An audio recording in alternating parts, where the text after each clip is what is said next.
the utmost confidence in what my boy is doing. I'm going to tell you right now, he's better than Steph Curry to me. Here, put Steph Curry on UCLA's team right now and put my boy on Golden State and watch what happens. Oh, my goodness. I think he can be as good as Steph Curry in the NBA? Heck no. He's going to be better than Steph Curry in the NBA. Have you sold any shoes yet? Yeah, I've sold a good amount to me. Like I said, there's different amounts. How many? Stay in your lane. Anyways, I'm just curious. About 2 years ago, it was one family taking over the entire world, from their confidence to their dominance to even their names, the Ball family. It just seemed perfect. And although he didn't play one single game that mattered, it all started with the one man himself, LaVar Ball.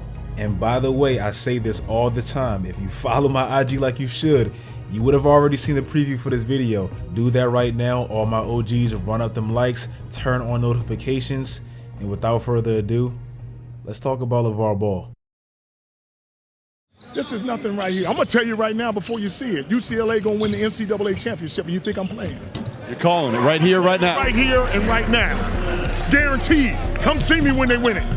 Even though that interview wasn't really what got LaVar Ball popping, it was where his antics pretty much started on a global stage. Him saying they're going to win it all was definitely ballsy because right before Lonzo came, they were 15 and 17 and no one cared about UCLA.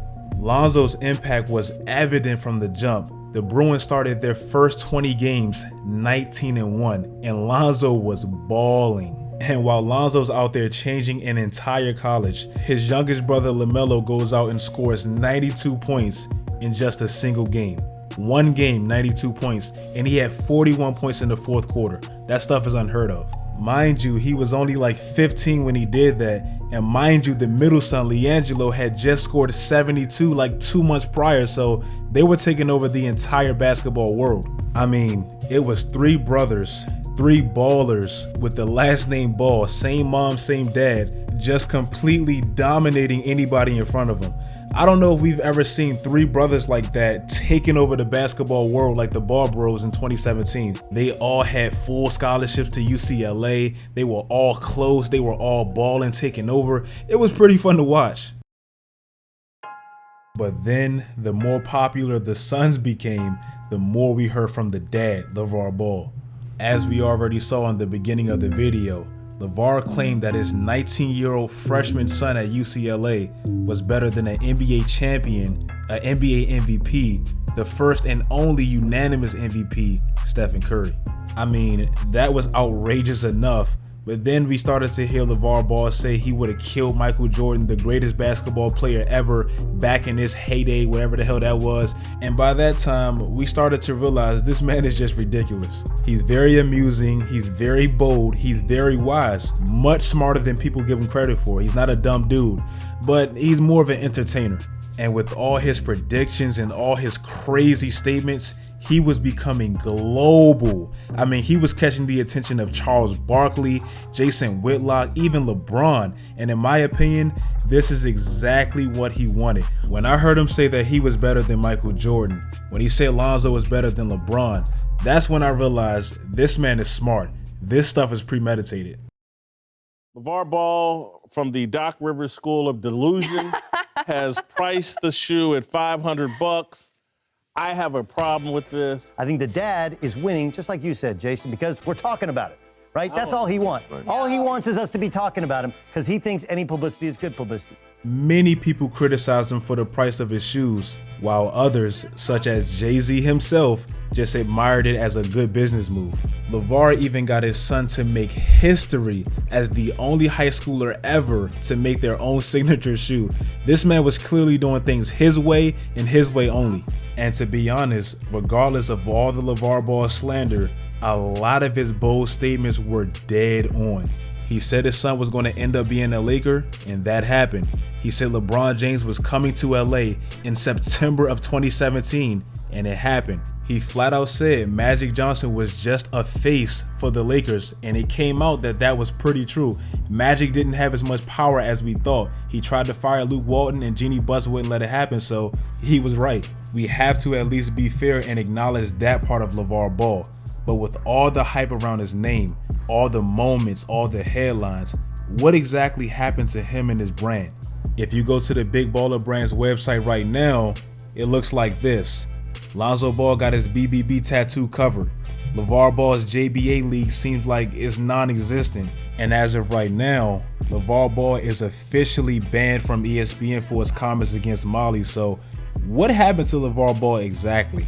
Well, to be fair, let's first start with the man that made him famous, Lonzo Ball.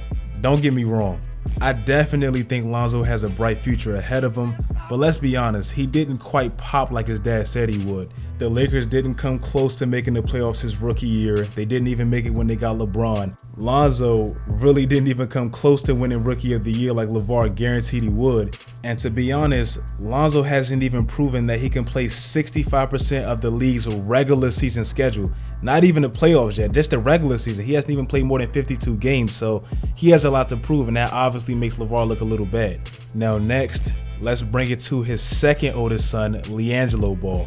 We all know he got arrested in China for stealing. LaVar was battling CNN about Donald Trump and all this stuff. It was crazy. And after that, LaVar took both of his kids out of the country to possibly display their talents on a pro level, I guess. To me, this was definitely the start of LiAngelo's career going completely downhill. I never really looked at him as an NBA player, to be honest, but if he had any type of shot, I definitely think he needed college. In Lithuania, he only averaged about 12 points. Some of his teammates even came out and said he was selfish and lazy. And when the NBA draft came about, he didn't even come close to getting drafted.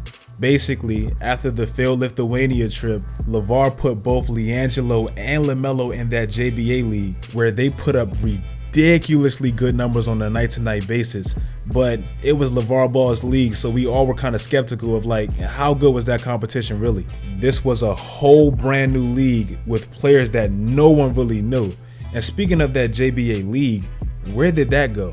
If you look at the Instagram page right now, it has one picture from February 2018 and it unfollowed everybody, so what happened to it?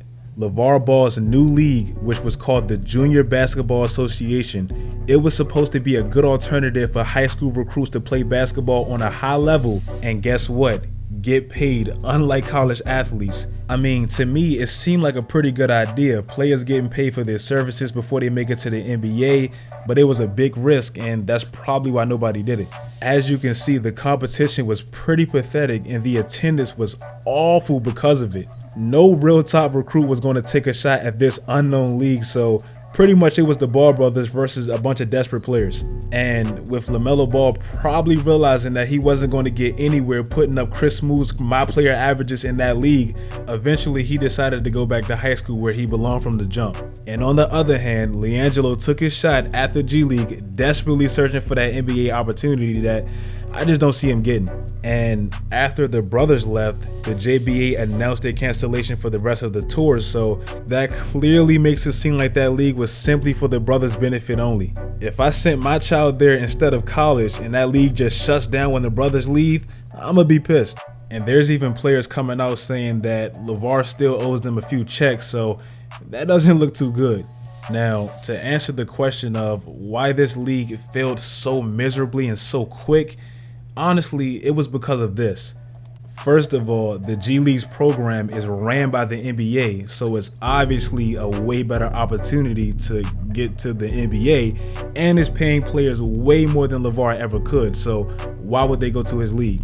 This ultimately destroyed his whole plans for that whole JBA thing, and I guess his plans to be a commissioner for a new league or whatever that was. Now, unfortunately for LaVar, it seems like his whole Big Baller brand completely failed. I mean, his own business partner stole over $1 million from his own son. I mean, it's just ridiculous. And you can even see Lonzo's finally getting out of LaVar's shadow. If you look at Lonzo right now versus when he first came in the league, it's night and day. He has tattoos now. He has a daughter. He's becoming a man, and you can kind of see it. That dominance thing with LaVar Ball where Lonzo didn't even talk, that's over. So you can just see the difference. But on the bright side for LaVar, he's obviously a successful parent.